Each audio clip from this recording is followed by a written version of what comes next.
Hello and good morning and welcome back to Reaper Pro Tips with me, your host, Anne, and Disembodied Hands Queen Quindy, along with our devoted servitors Justin and John. Today, the Kiki visit will probably have to wait until the end of the stream, just like yesterday, as I just gave her a bully stick.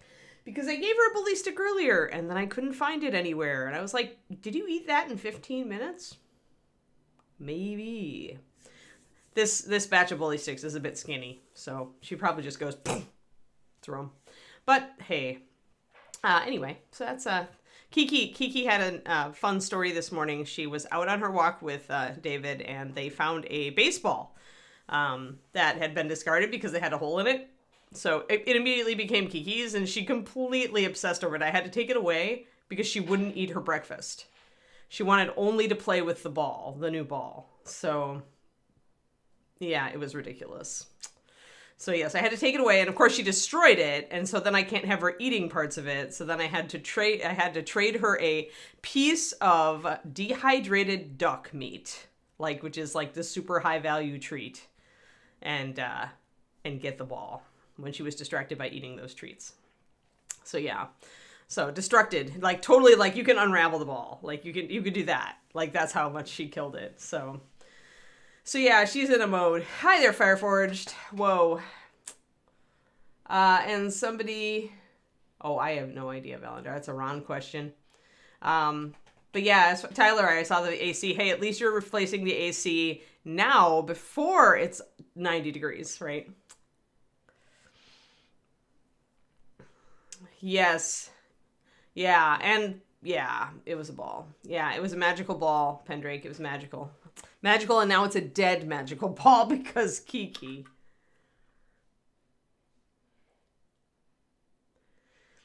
Yeah, well, I have a puppy that chews everything, so we do not save money on treats. I joked that David's last work bonus entirely was going to be going to the bully stick fund. So yeah. Hey, Kaz, thanks for the resub. Oh my god, okay, it's the first time. All right, shall I do the staccato? I think I'm going to do the staccato. Quadruple subiversary, quadruple subiversary, quadruple subiversary, happy quadruple subiversary. There we go. I'd be worried that she'd chip her teeth on it, Crows. I have had that happen with dogs and shoes before with my other Shilohs, where they actually sheared off parts of their carnassials if the bone was too hard. So I kind of have decided not, because she's such a powerful chewer. I've just decided that antlers might be too much. I don't want more teeth problems. Leo especially had at least two of his carnassials got worn down, just sheared off, broken from antlers. So I do not like the antlers for my dogs. Yeah, if she wasn't but she's she goes at it, and I'm just I don't want that again, because Leo had to have dental surgery. Not ideal. Okay, so yeah, so I'm gonna say no. I'd rather give her stuff like the frozen filled treats that take her a while to work through, and the bully sticks, which she can have a couple of skinny ones a day, and it doesn't, she's fine. So yeah, no. Tractor tire is what I gave Thorn. But Thorn was very meticulous. He would never eat the things that he chewed apart. Kiki will.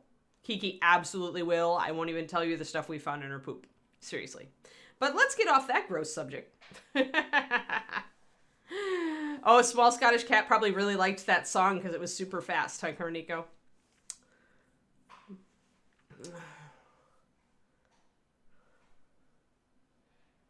Yeah, well, Kiki does love sticks, but tasty bully sticks do outrank regular sticks. As Valadar changes the subject. We are going to put a glaze on this sucker because I think it's too purple. I want it warmer. So, because I used black and brown has red oxide and black in it. When you don't have any warmth to counter that, especially when you've got such a golden skin tone, this ends up going a little purple. So this is... No, Kiki's at the end of the stream now, I think, booking kitties.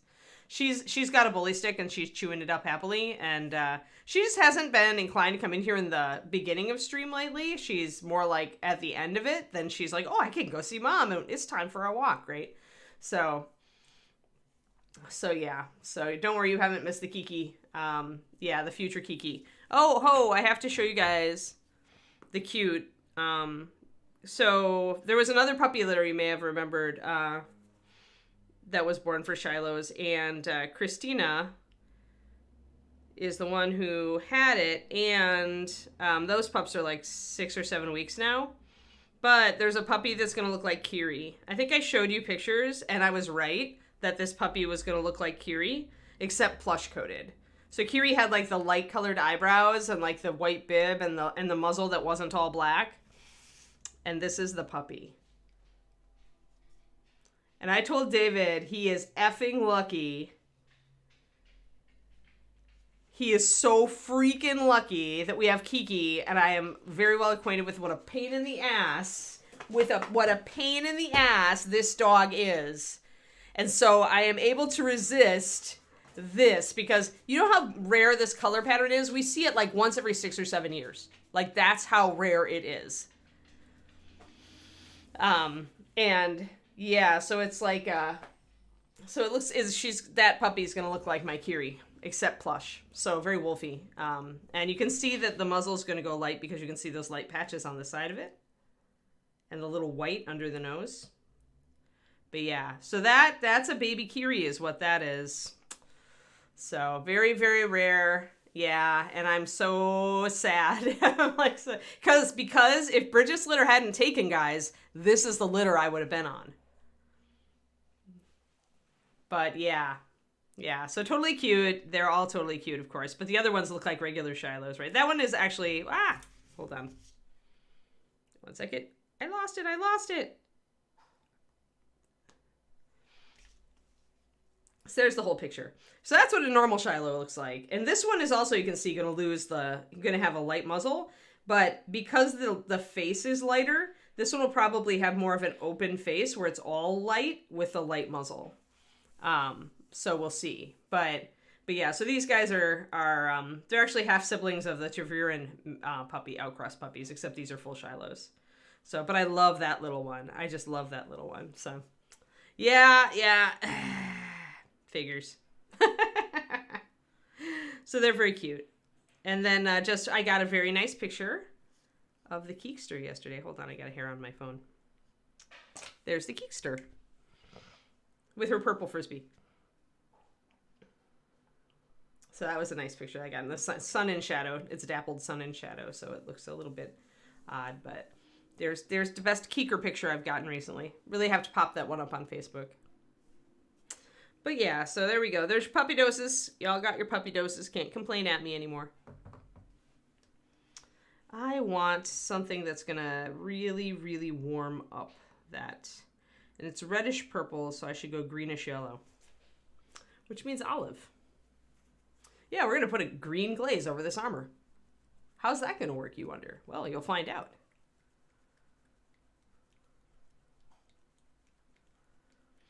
But yeah, that puppy is breaking my heart because I'm just like, oh, it's a Kiri. And yeah, really, really rare. Really, really rare to get those markings. But Mixel, who is the dam, is Kiri's great-granddaughter. So she apparently inherited the markings. And even though she doesn't have the markings, she has the recessive genes. It takes 3 different recessive genes to produce a Kiri-marked puppy. That's why they're so darn rare.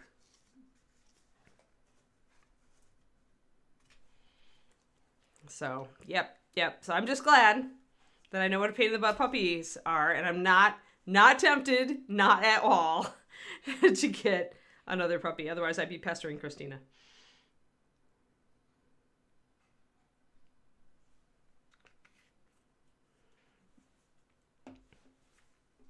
Because I like that particular appearance a lot. I have a soft spot for those little eyebrows, those little light eyebrows because of Kiri. They're so expressive. Kiki's very pretty. Kiki's colors are actually what most people want in a Shiloh. To be honest with you, the dark sables are exactly what people want. The only difference is that Kiki's got that reddish brown coloring, and most the most popular color in Shiloh Shepherds is gray, like black gray, like really, really dark. We call them black sables, black gray sables. Very wolfy looking. But Kiki's close. If I bred Kiki to a gray sable, then we would probably get puppers that were like what everybody wants in a Shiloh color.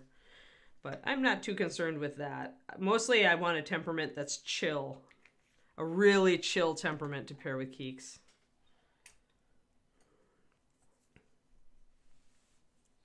Because the Keeks is a little bit over the top.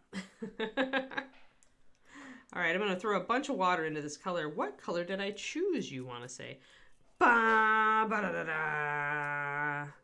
Yes, we're going to put green on our armor. And the reason we can do this without totally capsizing everything is that we put down other colors first. So what you do is you get your green and you thin it way down. So I'm actually going to thin it even more than that.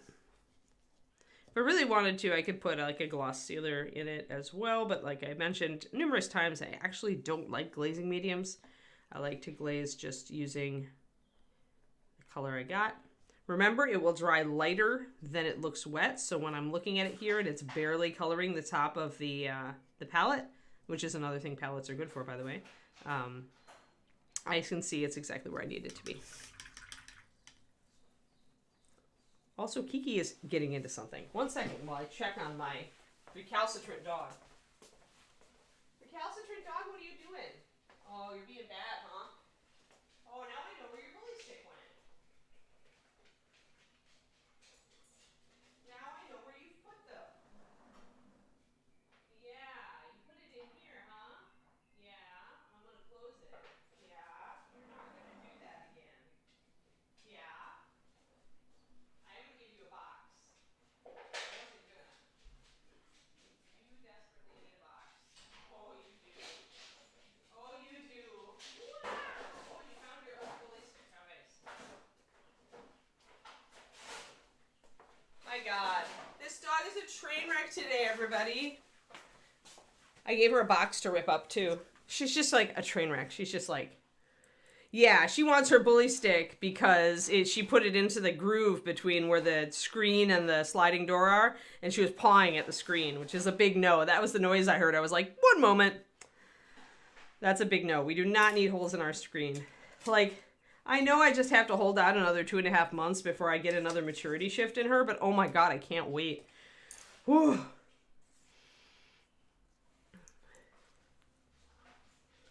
Yeah, white cloak, you think so? We can do that. She kind of like says north to me, so I could do a white cloak with a cool one with blue-gray shadows, crows and bones. Do you think that'd be good? I'd be fine with that. All right, so let's put some olive on this armor and have you guys can like tell me how crazy I am to do this. Why am I choosing olive green? Because I need, I've got a purple red here, so I need the complement of it. Purple's complement is yellow. Red's complement is green. So I'm going to take some of this on my brush and I'm going to brush it over the top. Essentially, I just want a little less of that purpley look. So I'm trying to neutralize it. And I still kept some of my full batch color. Like you can kind of see that greenish tint now. They just get brittle, Pendrake. That's the problem with the bullies. I think that frozen bullies would actually get very brittle. So I'm just taking a little bit on my brush. I'm just brushing it in a real thin layer over the metal. It is going to dull my shine, but that's all right. Remember, we're still in that state where we haven't really applied highlights except over here. So you can see the color shift. Look at how different that looks next to that.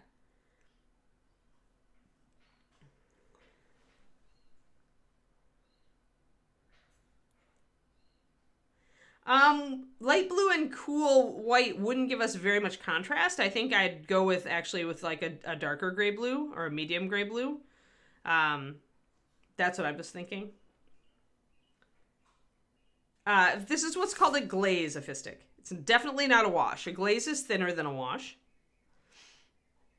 You can tell because it's drying with those kind of coffee stain rings. So when you make a glaze, you're thinning so much that you break the paint.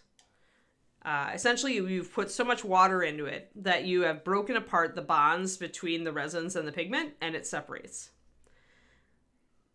So you get like weird artifacts if you let it pool and dry. You get that weird edge artifact thing where it's a little bit darker around the edge. Ringing is what we used to call it.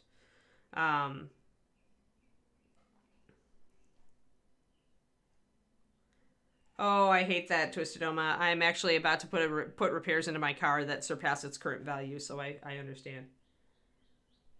Yep, exactly. That's how you build a glaze. It's also how you build a wash, except when I build a wash, I add medium to it instead of just water. So I started with a drop of troll hide, and then I added like at least 3 drops of water in one of my water flow improver mix. But yeah, what glazes are used for is if you need to shift a color very slightly, or if you're trying to hide brush strokes. So when you're layering, if you're trying to make a smooth blend, it isn't just the layering brush stroke that does that. A lot of time you have to actually glaze over the top of that with either your light, your mid, or your dark, depending on what you're painting, in order to get that all to blend together. It's like putting a filter on a camera. So if you do a red filter on your camera, everything is very faintly tinged with red. If you do a blue, same thing.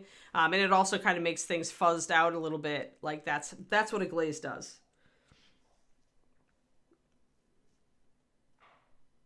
Yeah. Glazing is one of those things that I haven't put it on my my YouTubes yet, but I consider it a definite, like, you must learn this technique. Unlike wet blending, where I'm just like, you can learn this technique if you want to, but it's not necessary. But I think glazing is an absolute must-know. And this is only one way to apply a glaze, a fistic. So one way to apply a glaze is to just brush it very quickly in a thin layer over the surface. And you don't want it to pool. So that's why I don't have very much of it on my brush at all. Because if it pools, you need to wick it off real quick. Because if it dries, it's going to leave you those coffee stain ringing marks. So while I'm painting it over these surfaces, if I do see that it is pooling anywhere, I need to rinse out my brush, dry it off, and just wick that little excess fluid right off from the edge. Otherwise, it's going to make marks. The other way to apply a glaze is to grab a bunch of it on your brush, throw it over the whole surface really, really immensely. Rinse off your brush, dry it off until it's at least just damp, and then wick away all the excess fluid going from the side of the model, or the side of the area. And this leaves a very thin deposit with no brush strokes on the surface of the area. This is what I do for bigger areas like capes, where it's very hard. Like, you really can't do that really thin, even brush stroke over the whole of a cape unless you're using a gigantic brush, just because edges are going to dry before you finish the whole thing. You're going to run up against a dry edge and you're going to get brush strokes. So when I'm doing a very large surface, I throw a huge puddle at it, because then it's going to take a long time to dry. So essentially I have all that time to sit and just slowly wick off the excess in the cracks so that I don't get any bad marks. Those are the 2 ways to apply glaze. When I'm glazing something small like a face, I almost always just put a little on my brush and go quickly from one end to the other, or top to bottom. Usually side to side, though. You don't want to stop, because you're going to essentially lose it. So now we've got a little bit more of a neutral tone on the armor. And I need to do the top part here still.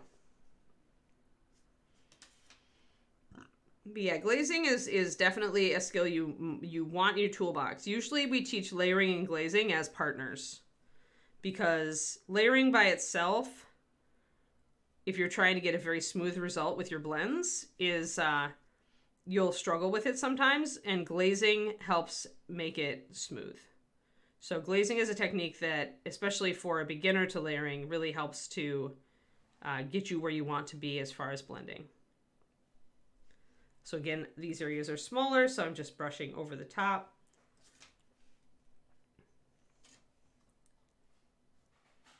And this is dropping my metallic shine down a little because it is an opaque paint. I'll need to go over the sword as well. But I'm much happier with the general armor read now. It's reading more neutrally. It's not purpley. New quarterly contest info. Woo! Excellent.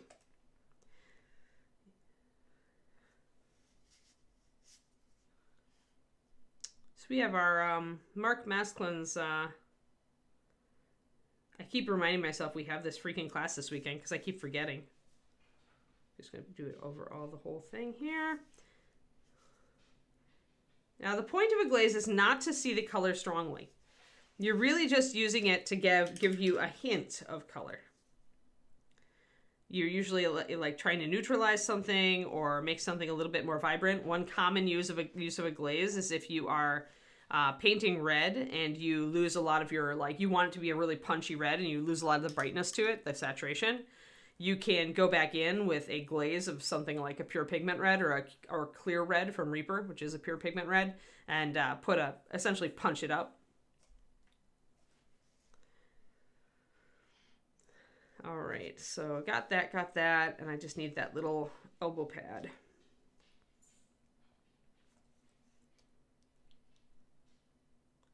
The Keekster has destroyed her box and destroyed her bully stick, I'm sure. Alrighty. And I will put any number of glazes over metallics before I start to highlight. And even after I start to highlight, if I I started to highlight this helmet, and but I realized I needed to neutralize that color so I wasn't really annoyed with it. So we are still looking pretty good. We need to go back in and highlight everything. Although I think I might line first and then highlight. So I'm going to grab my liner. I want to grab brown liner for this. I usually brown liner or gray liner or blue liner for steel. It doesn't matter. But these days I like to make sure that the liner I use is the same across the whole model. So which model is it? Tell us. Which model is the quarterly contest? Quindy, link it.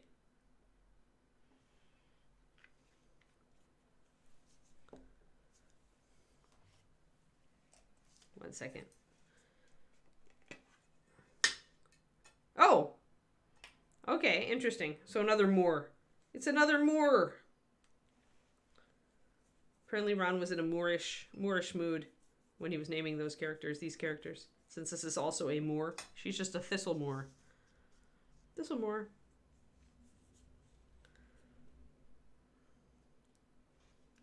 Yeah, I'm not sure where the Northern Sword Chick and the Druid Chick fit together, but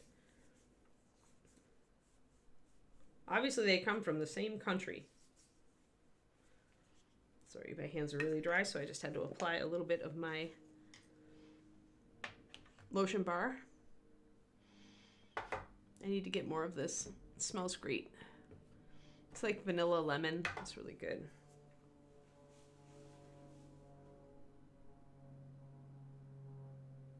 Oh.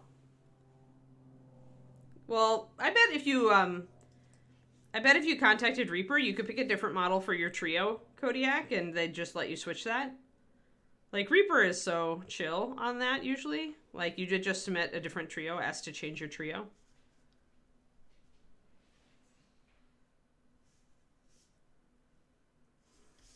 Yeah, it would also let you paint the model twice with 2 different color schemes. Oh, speaking of color schemes, for those of you who are my patrons, I wanted to say I am very excited about my $5 PDF this month. And for those of you who are always interested in color wheels and how to make color schemes, you will be interested as well. Because in honor of it being spring, I've decided to go with yellow greens, and I'm going to do a how to use your color wheel with tertiary triads like yellow, green, red, orange, blue, violet, and things like that. And I'm going to talk about how to take light colors and what does a dark yellow green look like? What does a muted yellow green look like? I'm going to kind of break it down. Because the most hard part of using the color wheel isn't trying to figure out that red, yellow, blue go together and orange, green, purple go together, right? Like you can nail that, right? Most of the time we can nail that. It's when we have to figure out a light, dark, mid, or one of the colors we choose is muted, and we don't know how to choose a muted color of yellow, green, or red, orange, or whatever, right? So we're going to do that. We're going to go deep dive into spring greens as an example, spring greens just being an example, and we're going to talk about tertiary color triad schemes, and We're going to break it down as far as the yellow greens, like what is a light, what colors count as light, mid, dark, and muted, not muted, or muted and more saturated, because sometimes you just can't get most colors. I should point out, by the way, at this point, that most colors that we know are muted. Even heraldic red here is a little bit muted. It's not like clear red, right? And when I say muted, and I'll define this in the PDF as well, it means that it's not the brightest version of the color, right? So, and it's not always a pure pigment thing. So this is clear red on the right, and you can see that heraldic has more pigment added. Clear red is looking, clear red is looking kind of pink in here, but trust me, it's not. It's just the contrast between these two colors. So a lot of people think clear red is an ugly color just because it's so eye-screaming bright, and they're actually used to this being a classical pure red, but it's not. It has green pigment in it, and that's what's darkening it. So this is a slightly muted red. However, if it still says bright red to you, chances are you can treat it as a non-muted color. That's really the difference, is like if you look at a color and you can tell that it's not a pure version, it's muted. Doesn't matter how much it's muted. But if you can look at a color and you're like, oh, that's a pretty bright red, then use it as a bright red. That's why I used it as the base for our red that we were working on Sophie, is that I knew it was bright enough to be saturated. So trust me, you can trust your gut on this one, because your gut's going to be coming from the same place no matter what. So if your gut thinks that X is a bright red and X is a bright green, chances are, since it's your gut making the judgment, it's going to be in line and they'll work together.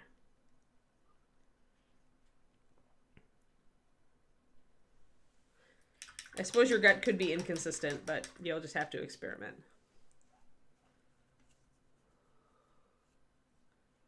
Well, yeah, you should have, Twisted Oma. I mean, that's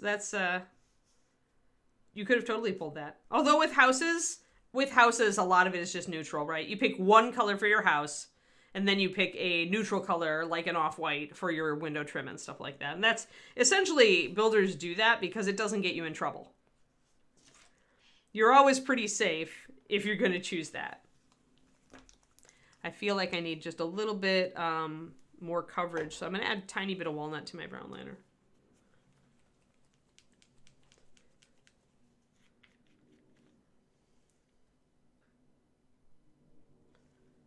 Because walnut and brown liner are pretty close, all things considered.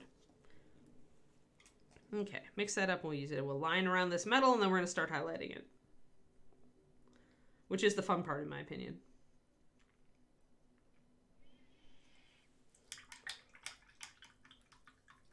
Well, and there are people who do that, right? You see the Pepto-Bismol pink house with the periwinkle shutters, especially on Victorians. But you also admit that most of the time, it's pretty ugly. Pretty ugly. So they should have used a color wheel.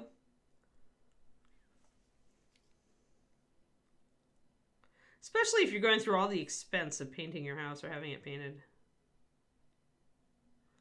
So we're doing a bit of lining just to make sure that we have all of our plates standing out.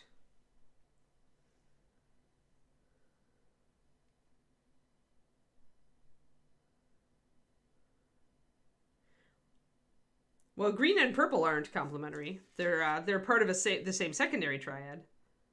But yellow and purple would work much better, because they are complementary colors. But if you meant that they're part of the same triad, then yes.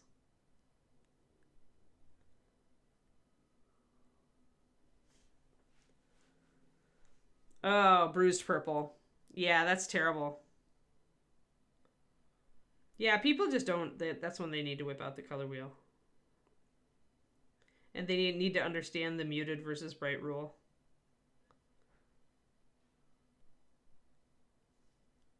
There are some exceptions to the muted bright rule, but only if the bright is very small or the muted is very small. Or if the muted is a neutral, like a brown. Then you can do it.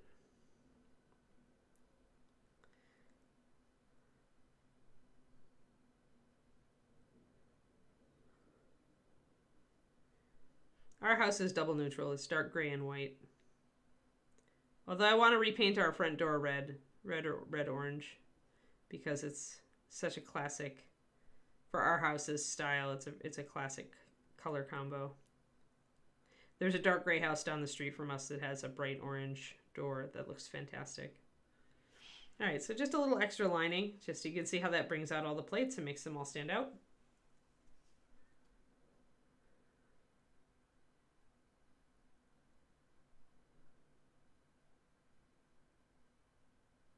Yeah, sounds pretty. Sounds pretty, Twisted Oma.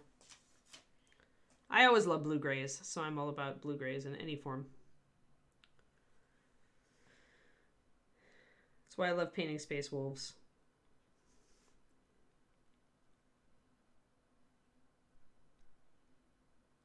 I feel like blue grays are underutilized in painting. They're one of the easiest colors to shade and highlight, in my opinion.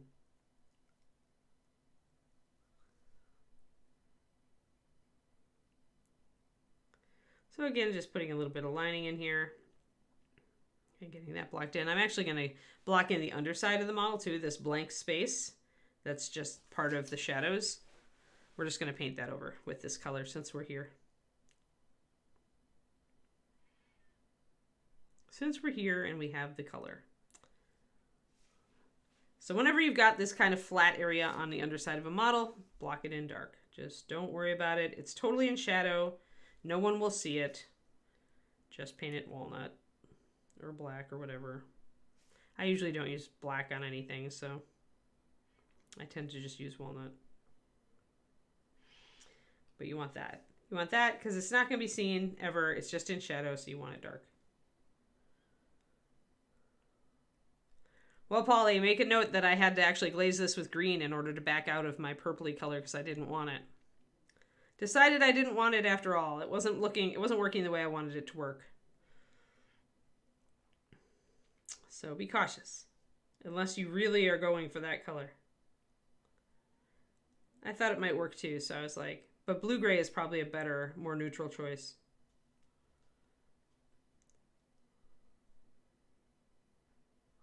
Or at least watch out that it doesn't get overpowering, or you'll end up having to glaze with olive like I did.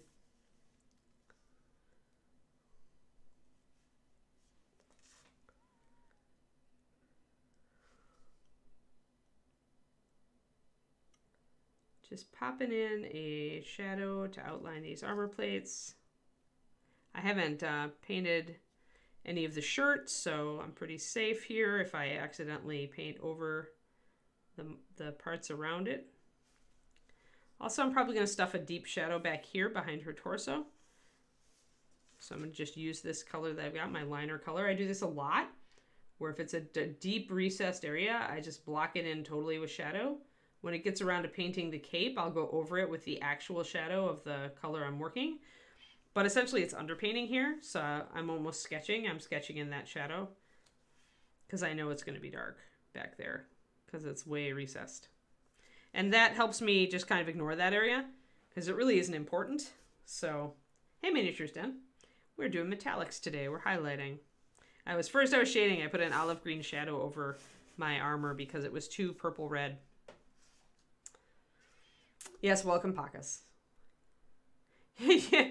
Well, just go ahead and derail whatever you want.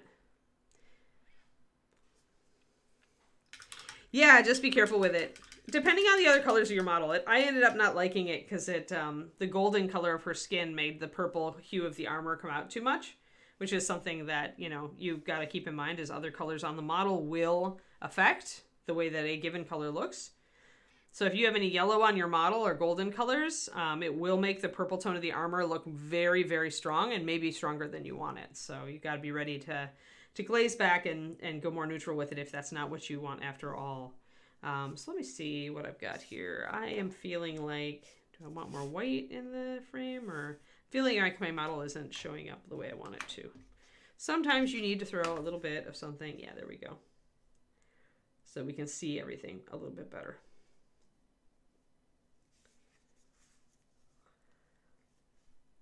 If you have golden colors, your purple may end up looking more strong because the complementary colors will always intensify each other on a model. So that's why I went so even though I went really lightweight with the green on the sword, you can see it's getting picked up. She has the reddish orange hair. But that's fine. We're going to highlight that area and it's going to pop back. So okay. Let's see here. I think I'm okay. I've got my lining done. I've got my shadows in. I think we're pretty good. I'm going to try to line the area between her neck and the collar, the metal collar here, because that's titchy and we've got both areas painted. So I'm going to get just a tiny bit of paint on my brush and try to get in there without totally nixing a whole bunch of other stuff. But if I have to touch up and repaint, I mean, that's the problem. I should have lined it earlier.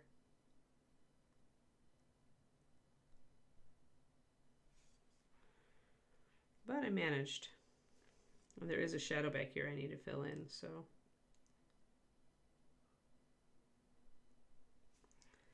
That I didn't quite get earlier.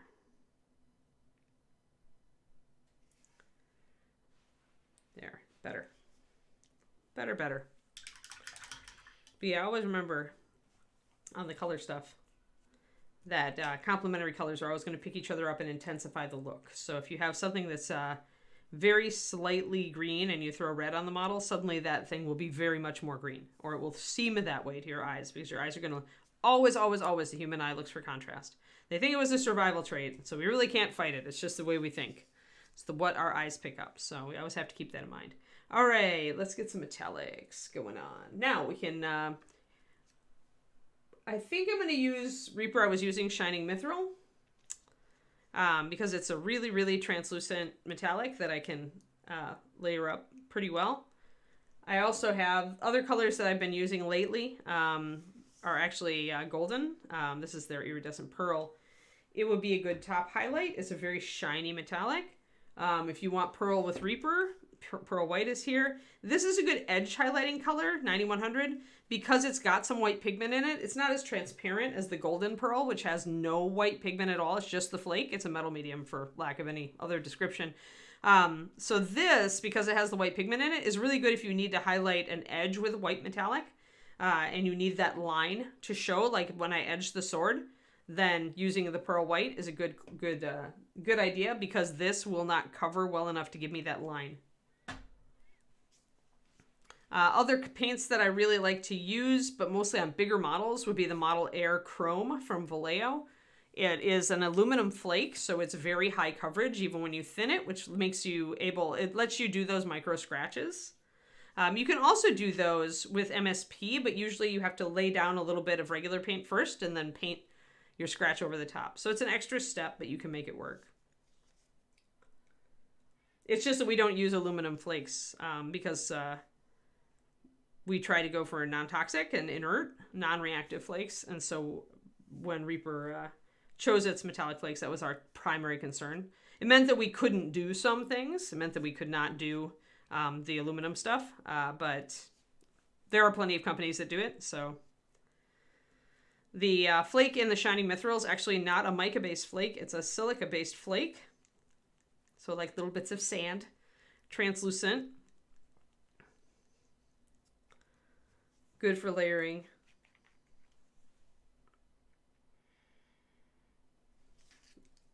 More transparent but brighter than the mica is pretty much what the silicates are.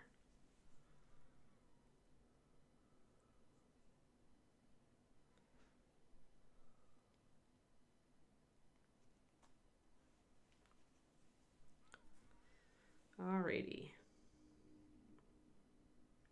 So I'm going to pop some of that into my palette. I'm going to thin it with 1 drop of water to 2 drops of paint. We're going to see how that works.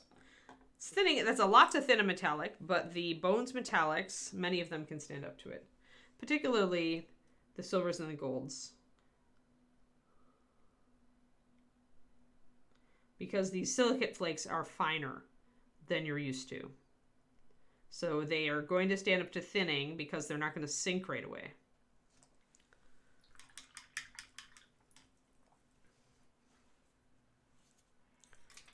All right, we're using our Winsor Newton Series 7 Zero today just because I've had it sitting by my right hand for the last few days.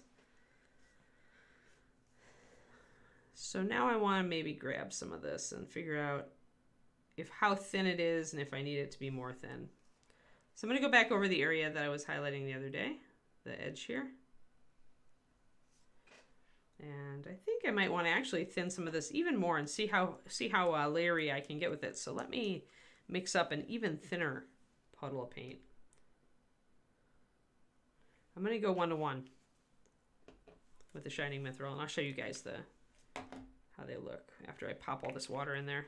Might not work, but as I recall, our silvers can stand up to this. The bone silvers can stand up to this amount of thinning.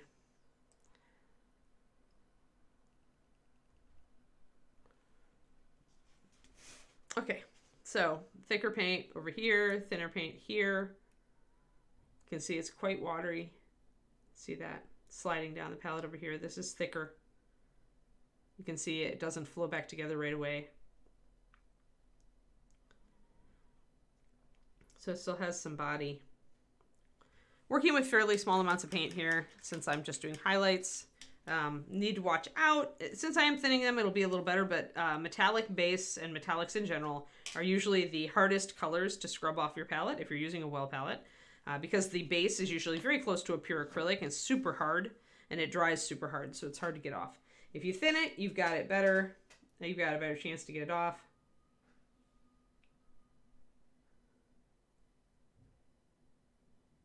Sorry, just checking up on chat.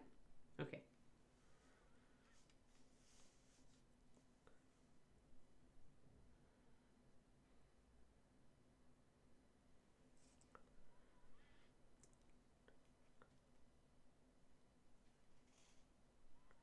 All right, so let's get this real thin color here. And even though it's thin, let me get this out of frame. You can see there's that, see the bright edge there and the bright edge there. So it is actually, even at a 1-to-1 thinness, this metallic is still showing up. And it's not falling out of solution yet.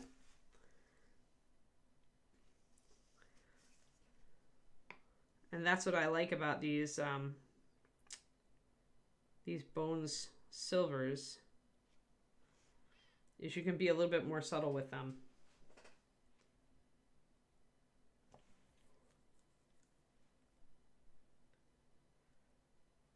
I used it when it first came out. I'm not a fan of their standard colors. I've experienced some pretty bad color shift on thinning their reds. But I have used their metallics. They're their metallics I tested for my Patreon PDF on silver metallics. As I recall, they came out pretty standard mica.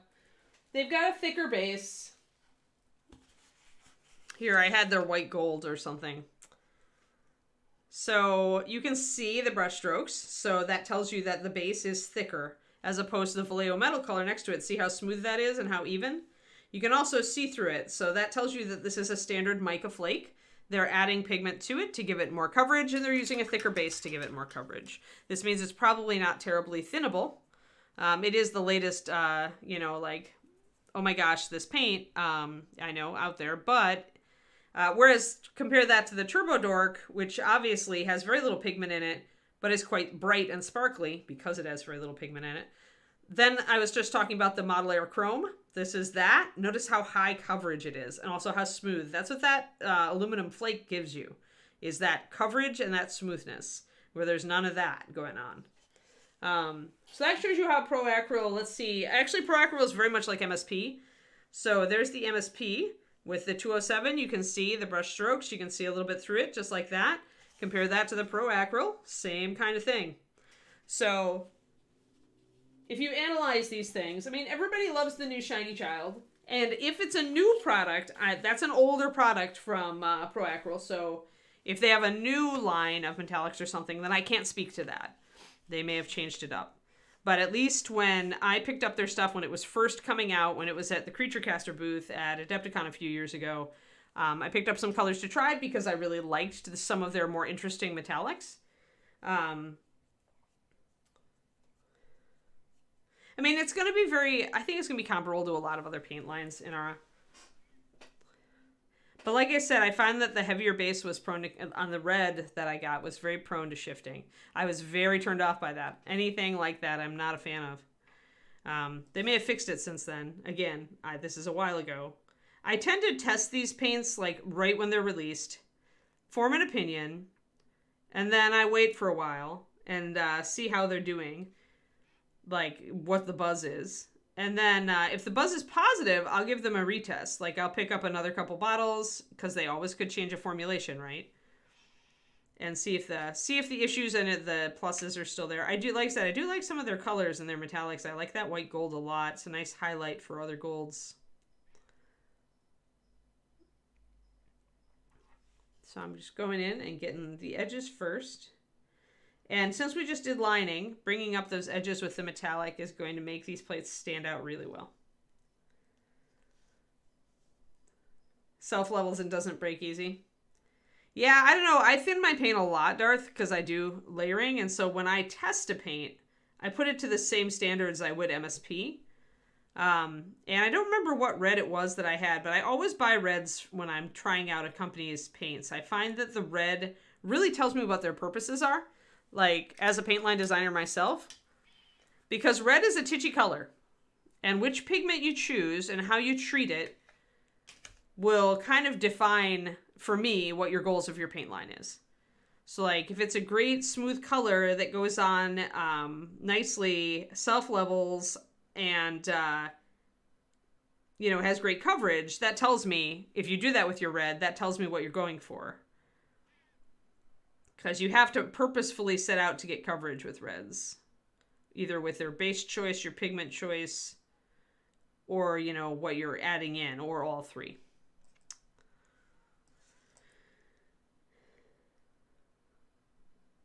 And so that is kind of like what modern paints tend to like to go for, is that, smooth, out of the bottle, good coverage, etc. I don't remember what the finish was on it.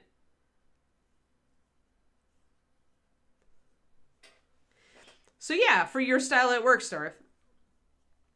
Obviously, there's a lot of painters right now that are singing the praises of Proacryl. So what I always tell people is that with any paint line, test it out. Buy a couple of bottles. Usually I say buy the white and the black, and then buy like your favorite color, whatever your favorite color is, whether you like to paint red, whether you like to paint blue.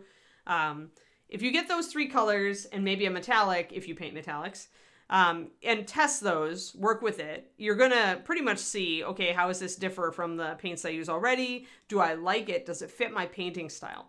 Because that's the thing, right? Is like, does it fit your style? Master Series doesn't fit everybody's style. Vallejo doesn't fit everybody's style. It's a lot of painters are just going to use a mishmash. Like before I started working for Reaper, and now that I'm still working for Reaper, but I'm using a mishmash of Scale Color Artist, Chimera, and MSP. But I mean, a lot of us will just do that. We'll dance around between different lines. We'll try all the new lines to see if a color fits with the way we paint, and that's the way it should be. There are so many beautiful paint lines out there. Use them. Pearl gray. A pearl gray is usually a brownish gray or a reddish gray. Yeah, purplish. Pearl is weird. It's like a violet, red violet almost, depending on what you're dealing with. I don't know. I have no idea. Oh, I think that is a violet. Yeah. Yeah, I'd have to go look at my set, because it's not a color I use. Pretty much with the scale color, I grabbed the artist colors out, and then buff and vanilla white, because they were very useful colors for what I do. And then I put the rest back in the box. So there's very specific colors that I prefer in scale color, very specific colors that I prefer in Chimera, and very specific colors that I prefer. I'm just bringing in a little bit more liner there. With MSP.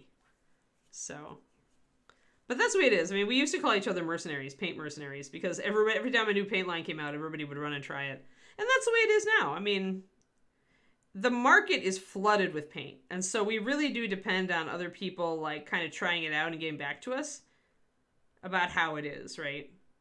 And a good paint line, and by the way, scale of 75 is like this, or has been in the past. A good paint line designer, or paint line, will listen to customer feedback and try to fix the problems. And Scale Color has done that with their various paint lines over the years. They have tried to respond to customer feedback, which is really good. So Pro Acryl may be the same. I would hope that most companies would. Reaper also, we would change. So then we've got that shine on. You can see how dull these plates look and how shiny that plate looks now. So I'm using the 1-to-1 thinned one. It's falling just a tiny bit out of solution at this point, but we've been talking for 10 minutes. So for a metallic that I've thinned 1-to-1, that's actually very good. Remember, we're keeping some shadow on this side, so I want to brighten this side. So I'm going to grab my thicker version of this, which is the 2-to-1 paint to water, and kind of do the line on the edge.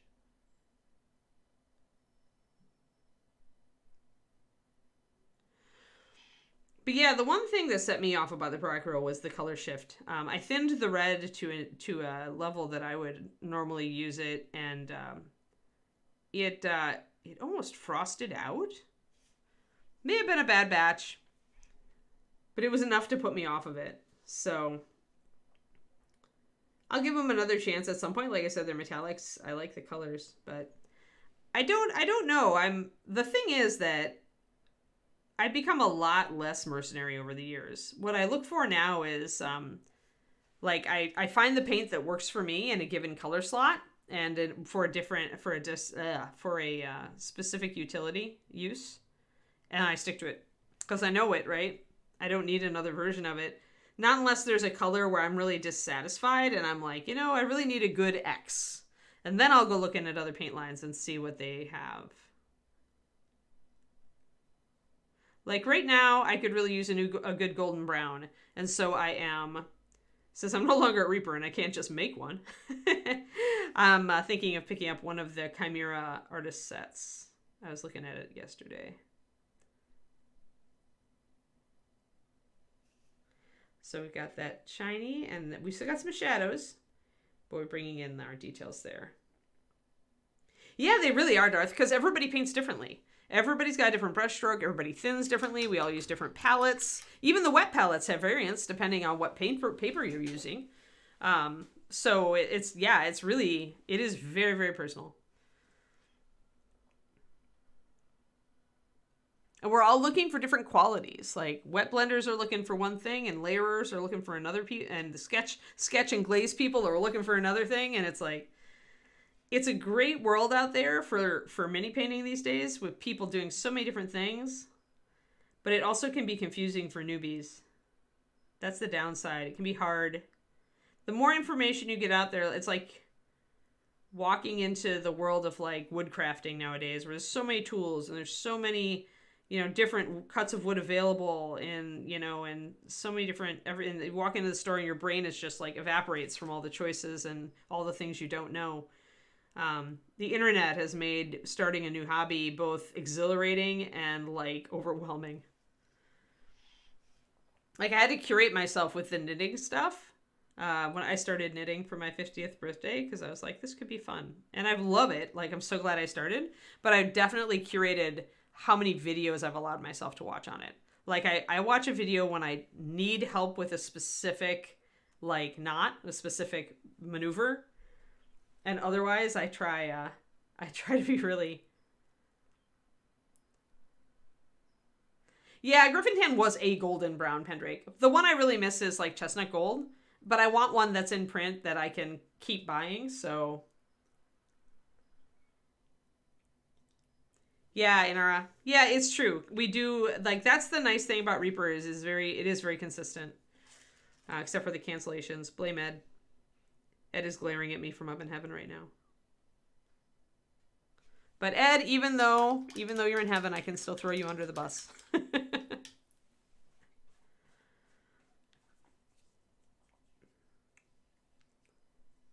Oh, yeah. Yeah. I think I did adjust the recipe a little bit I don't remember, Inara, but something in me says I adjusted the recipe just a little bit for a little more coverage. I think I added a bit more pigment to it. Don't quote me on that, though, but I love that color. And the only thing I didn't like about it is I felt it could use a little more coverage. So you may find that it does have a little more coverage. And if so, the ratios of the pigments are the same. It's just we upped the pigment count in order to add more white to give it a little more body. Oh, good, Darth. Well, thanks. Yeah, Rhonda did those.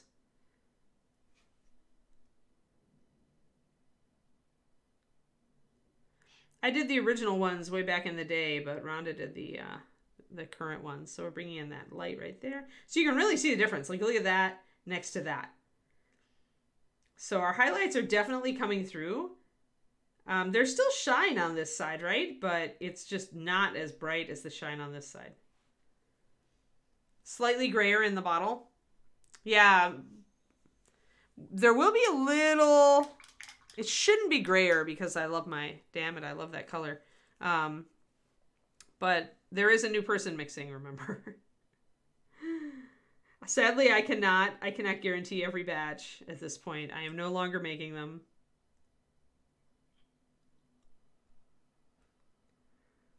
Hopefully it is still suitable. So I'm going to grab this thicker one. Remember, I've got a 2-to-1 mix here. So if you do use a well palette, as I do, and you do have trouble getting metallics off of it, usually if you grab some household cleanser like 409 or Method, you can spray that into the wells and let it sit with some hot water, and it'll help a lot in bringing this stuff up. And then I just use a green scrubby. So I'm just getting the lower edge on these areas. So you can see those edges coming up. Pow! And this is with a paint that's quite transparent. It's just the light picking that up.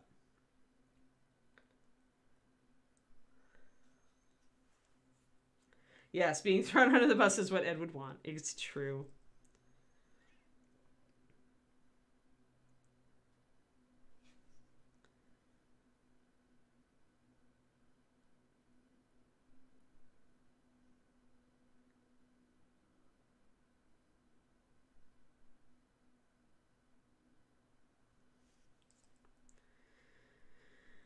Yeah, I'm kind of sad that all of my tax return is going to go to fixing my car.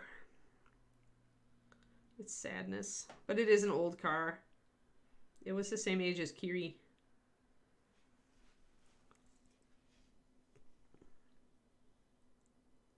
So at this point, it's 15 years old, and it definitely needs new shocks and struts. Its suspension is suspect.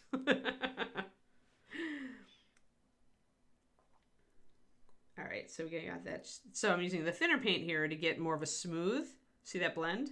This is what you can do with the Bones metallics that is very hard to do with the standard core metallics. And that's this. It's because of the silicate flake. Because it's more transparent, but it's got a lot of shine to it. Because it has got that transparency and that small particle size, you can do blends a lot easier with these metallics than you can do with any other metallics.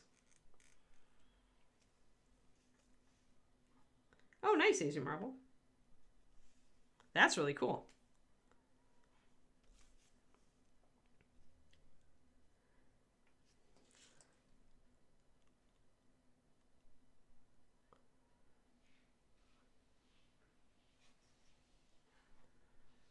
Yeah, I'm hoping I'll have some left over after I fix the car because I have a lot of like trips that I want to take this year because I'm driving to ReaperCon. So I need to save money for that. Gonna get a little bit of a highlight over here. Round highlight for the round surface.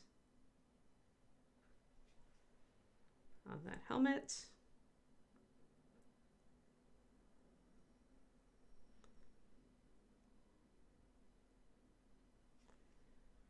There it goes.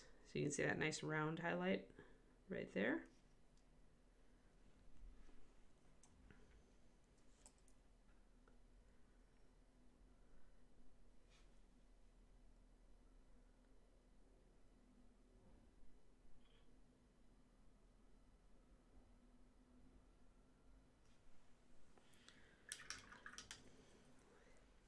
So I was reviewing my writing goals yesterday and I ran across some a bit of wisdom that I had picked up and rewritten because it was very true for me.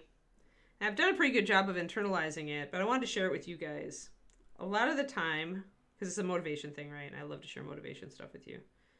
A lot of the time, like, we can be tired at the end of a day. We really want to paint, but it's really hard to make ourselves paint. And once we get out of the habit, you know, it just kind of turns into this spiral of not painting. But the thing to remember is that, and I've talked a little bit about this before, but you have to make it very easy for yourself to sit down and paint. If you fight regularly to get yourself to sit down and paint, and what the way I wrote it down is like, there's a threshold, right? The threshold is the jump, the hurdle that it's going to take you to sit down and paint. And so if it's really hard for you, like if you make that threshold really high, like say all of your paints are put away and you'd have to clear the table and the table's full of stuff and you'd have to clear the table off in order to sit down and paint. And you just don't even have the energy to think about it, right? So then you're setting your jump, your hurdle is very high. So our goal is to set our threshold low enough that it's easy to step over. So we don't have to jump to get over it. We just have to step over it.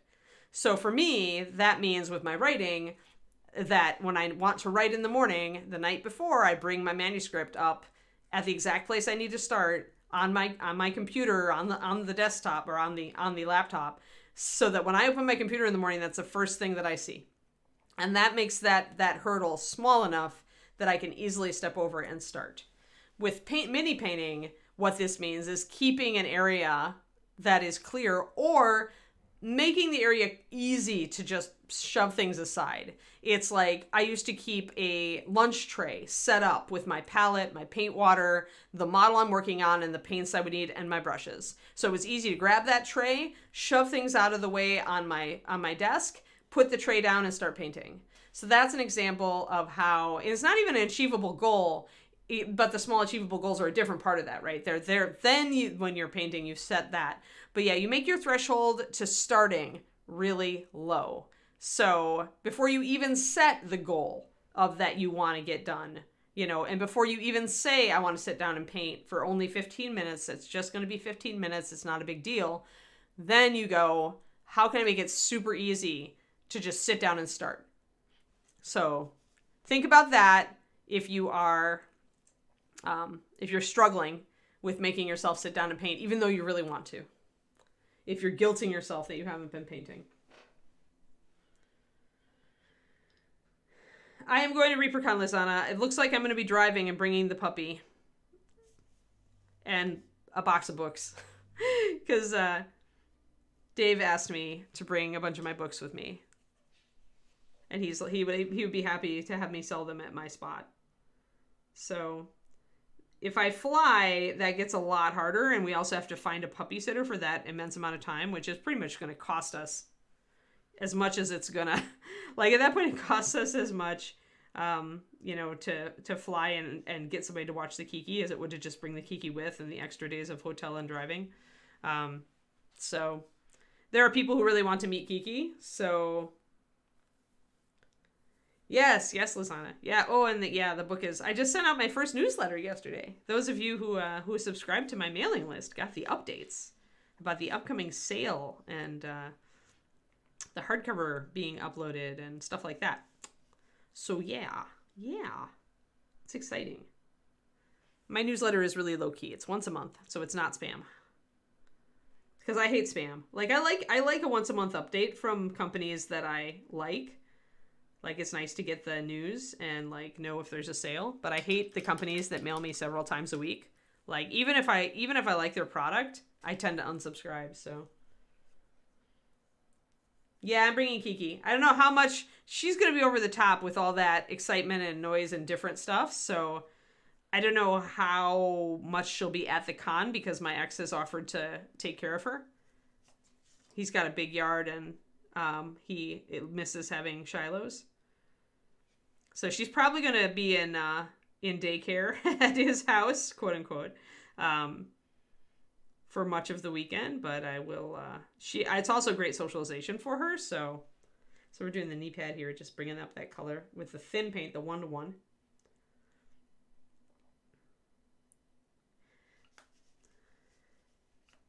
That's cool. It's not like I'm going anywhere, Agent Marvel.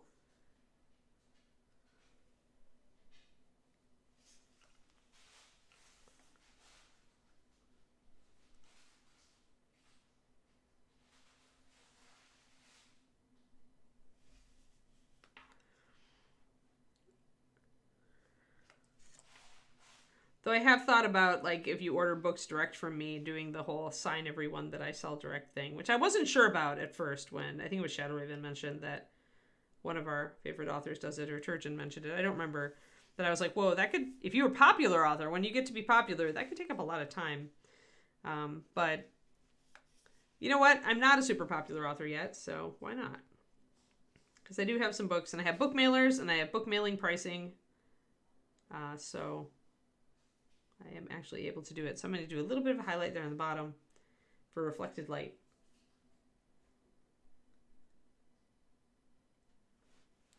Yeah, check your spam folder and be sure to, like, open the mail. If you check your spam and you find it and you open it, like, it'll teach all these email programs. Like, I use MailerLite, and it's one of the more trustworthy ones. But Google especially, Gmail especially, is super vigilant, and it's dubious about whether it's spam. Like, it tends to be over-aggressive on marking stuff spam with Googs. So you got to go looking for it. Look at promotions.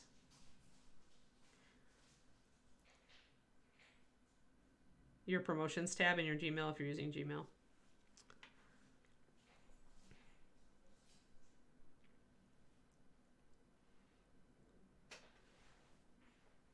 Oh, but she's not that way with strangers, Pendrake. She can be a little bit hesitant with strangers. Like, she wants to come up and sniff you, but she doesn't want you to reach for her until she's comfortable. So it would be good practice for her. She's not used to having that many people. The only time she's really had that many people around were for our wedding, where she had to be with a bunch of people.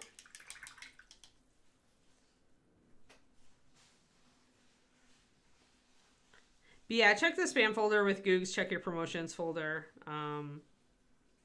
It's because it does tend to be hyper vigilant on that.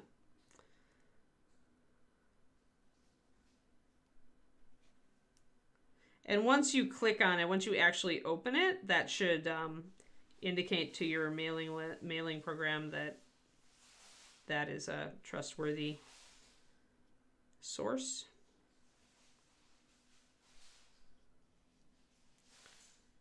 So I'm going to put a stripe up the side, and then I'm going to come in here and do a little bit of a highlight, rounded highlight.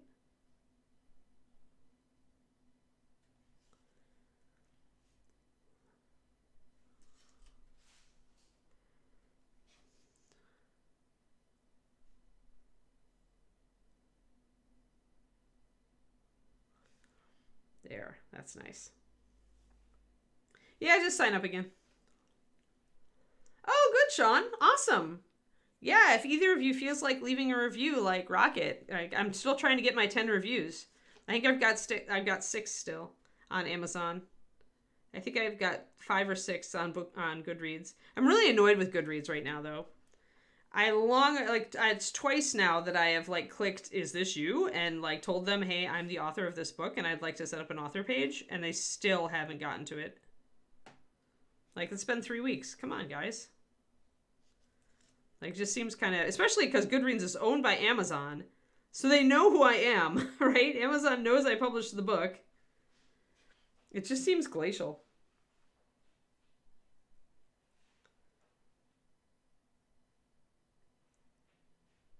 Yeah, sign up again, Lisana, and then check everything. And do a search for A.E. Becker newsletter in your mail. And that's the best way to find stuff like that, because gosh knows where emails hide that stuff.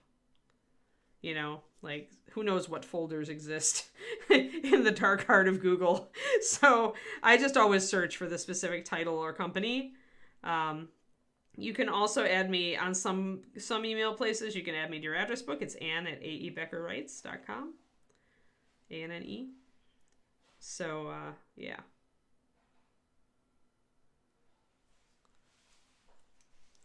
So again, those knee pads to stand out nicely, and the torso and the helmet are standing out nicely. Oh, good. Glad to hear it, Sean. Yeah, that's why I did those. I really do need to get the last 3 done, but I also probably need to put them on my official schedule in order to do that, because it's hard to find the time these days. I got so busy with the writing that I'm going to have to set out purposefully and sacrifice a couple days of writing to film those last shorts. Maybe I'll do it once I have West of the Moon all in... the rewrite stage is complete and the first edit is complete, and I get it to my editor. Then I'll have some time.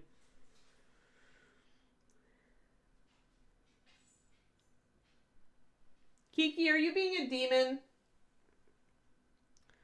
A little bit of highlight here, highlight here. Got to come up. Whenever you have to do rivets, go with your thicker of your metallic paint. Thicker, lighter paint, because you want them to really stand out.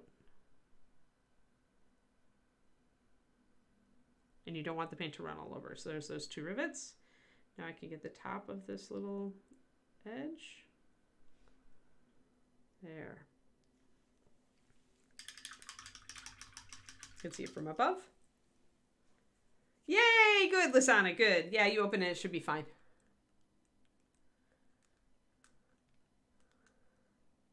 Yeah, what Turgeon says. I'm trying to get 10 reviews because it makes a big difference in what advertising is open to me. Like, if you don't have 10 reviews, places like BookBub won't even look at you when you try to apply to be a deal. And I need to, those mailing list places are my main marketing source right now as a baby author. So the more reviews I get, that really helps, really, really helps. And just pop a star up there. You don't need to write a review. If you do want to write like 1 or 2 sentences, it doesn't need to be a novel. Some people are writing novels. You don't need to write your own novel to review my book. Just say, I really love the characters, or I really love the bear, or whatever, you know. It's awesome. Yeah. But yeah. Yeah, so far we've got 1 review on Barnes & Noble, and that's fine. That's fine. B&N is, I expect B&N will pick up more when I've got more books out and people are starting to know me. Right now, I'm a baby author, so nobody knows I exist yet. It's kind of nice and comforting, actually, in a weird kind of way. Yeah, the Amazon review is the most valuable to me, because Amazon is what a great number of review and sites look at before they do your thing. Before they consider you, whether they're going to take you as a ad thing. A little bit of highlight here.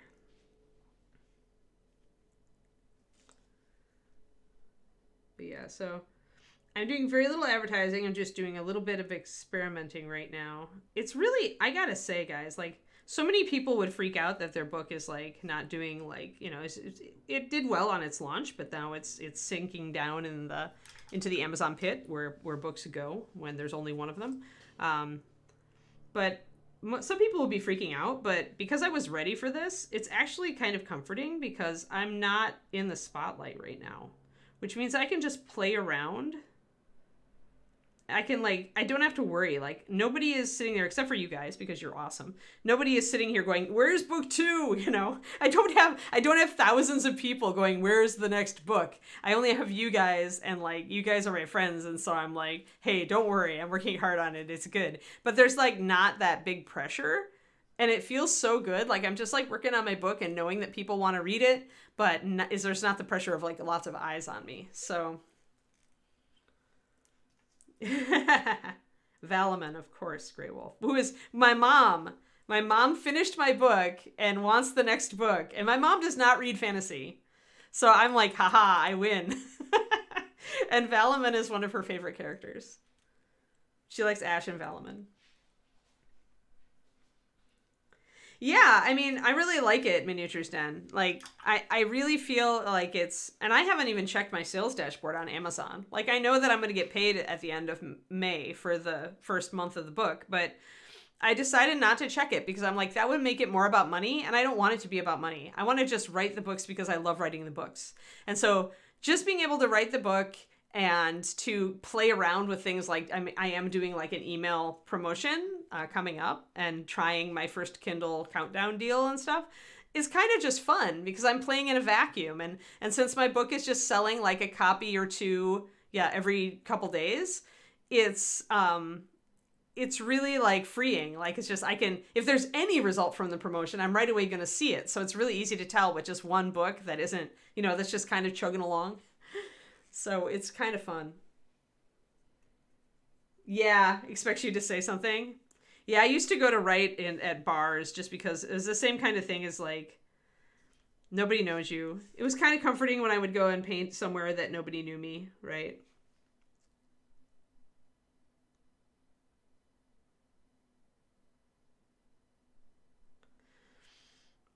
And a bit of highlight there. But yeah, it's called being alone in crowds. That's a thing. And a lot of creative people feel that way, Miniatures Den. And it is kind of comforting because then you have people around you, but yeah, like you say, nobody's demanding anything from you. You're all just kind of existing. You're not alone, so you're not lonely, but it's like, it's just kind of, yeah, I'm with you. I'm with you there. I get it. Most people who know you despise you. Thanks, Shadow Raven. Thanks for being that person. The next book is, I'm actually super happy. The next book is just chugging right along. Like I have been making super good progress on it, and I'm thinking I wasn't sure, but now I'm thinking by the end of this month I'll have that rewrite and rewrite done for sure. And then I'll probably take the first week of May to do one more edit. And then I'm gonna throw it at my editor and my beta readers, honestly. Like, I think I'm gonna blow my deadline out of the water. Like, I'd say that knocking on wood. But, hi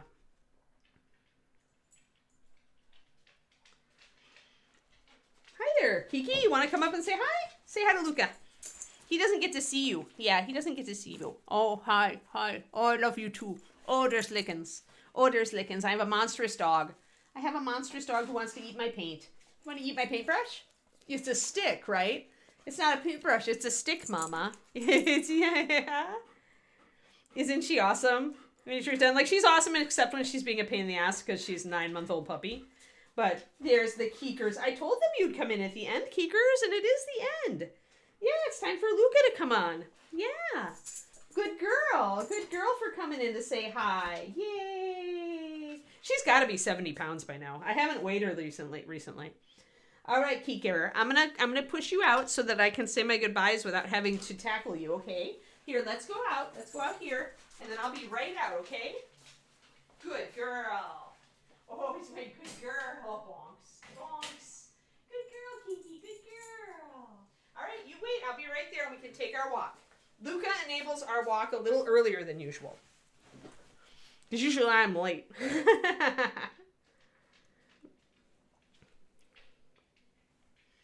But yes, that's the Keekster. Yeah, I knew she'd come in. She doesn't want to come in at the beginning now. She wants to come in at the end of the stream. Which is fine, because then she's like, hey, Mom, is it time for our walk yet?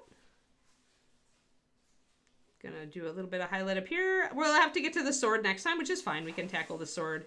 It's its own dealio. But we'll just touch up a little bit here. But yeah, so this, the bones silvers especially are a very different metallic beast. They are layerable. You can thin them quite a bit without separation, much more than most metallics, because it's such a small flake. Micro level flake. And yeah, so you can get some nice effects. So she's much brighter now. I like that. So yeah, we'll do white. We'll do a cold white cape on her. We'll think about doing a little bit of simple freehand back here. And we'll do freehand on the shield for sure. We need to figure out her coat of arms. I'll have to whip out the heraldry book. Yeah, they know when it's time to walk and eat, Gary. You're exactly right. David was just remarking, my husband was just remarking that Kiki does not have a very good sense of time. But she is pretty good at knowing when it's time to walk and time to eat. Do just a little bit of highlight down here. There. Sweet.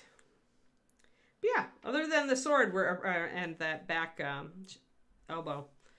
But everything else is looking pretty sharp, actually. That the silver is steel's coming up really well. So good. Awesome. Thank you all for tuning in. Tomorrow here on Pro Tips, we will be continuing our work on green stuff and water effects with this dude and this lady's base.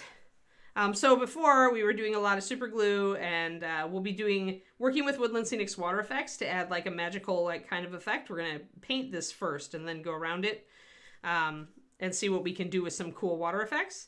And then this lady will be doing more of the flagstone effect on her base so that we can get her all nice and graveyard spooky based up. And that is the goal for tomorrow. It's just to muck around a lot with sculpting. Sculpting with things that are meant for sculpting and things that aren't meant for sculpting. And I may end up doing some more interesting things on this to make this magic even look more interesting. Because I have tricks. I have tricks and stuff to do with the water effects. It's fun. All right. Yes, thank you, everybody. Thank you again for everybody who is reading my book. Oh, this one, the Goth Girl. Yeah, the Goth Girl Goth Necromancer. She turned out pretty well, I think. I like her better, Luca, than I think. Not 200 dwarves. Yeah. Just complain more. Tell him you want some sexy women. Well, he might take that wrong. All right, I'm going to leave you on that note. Luca always makes me like dive right down into the gutter with him. So on that note, I'm going to go take my dog for a walk. Hopefully not in the gutter. Justin to get you an escort. Complain more and get 400 dwarves. See you guys around, and I'll see you tomorrow morning here on the stream. Thanks, everybody. Have a great day.